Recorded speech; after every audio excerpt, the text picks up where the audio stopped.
Iti weather update. Nasa Ripatpatan, iti sentro iti Typhoon Obet. Iti kadayo, isang ribo talugasot 75 kilometro daya ti northeast extreme North Luzon. Rekapigsa, iti angin na kat sang gasot 55 kilometro kada oras. Asidag iti sentro kan pasaray pumigsa, aging 2 gasot 5 kilometro kada oras. Agargaraw, iti bagyo iti laod, amena na laod iti kapaspas 30 kilometro kada oras. Timat na southwest monsoon iti mga bektar iti Luzon, nagibat bagyo iti ruwar iti Philippine Area of Responsibility pakabilangan ti Tropical Storm Gatsani kata nasarwatpatan iti kadayo isang ribo 7 kilometro daya iti Central Luzon.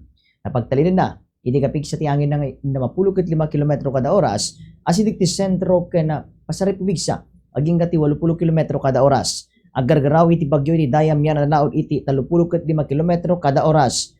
Kabayatan na Timot Tropical Depression Gineri. Dati, anenengkat na sarapatan iti ka adayo, malimagasot kat 5 laod iti Itbayat Batanes. Napagtalin na ti kapig sa ti angin na 45 kilometro kada oras, asidik ti sentro kan pasaray pubigsa aging kati 55 kilometro kada oras. Aggargaraw iti bagyo, iti kapaspas na 10 kilometro kada oras, kata dati kat aggargaraw nga pamyanan alaod. Ti temperatura kadagiti na dumadumang lugar ti Luzon, iti Vigan 27 degrees Celsius, Baguio 22 degrees Celsius, iti Tuguegarao 30 degrees Celsius.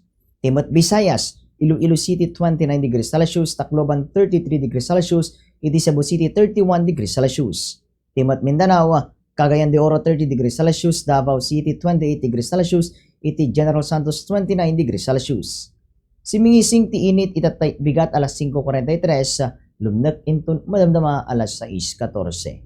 Deta ti weather update para iti Bombo News and Views. Siak ni Bombo Martius Wakabasan and this is Bombo Radio Philippines, the #1 radio network in the country, your trusted source of news and information. Basta Radio, Bombo!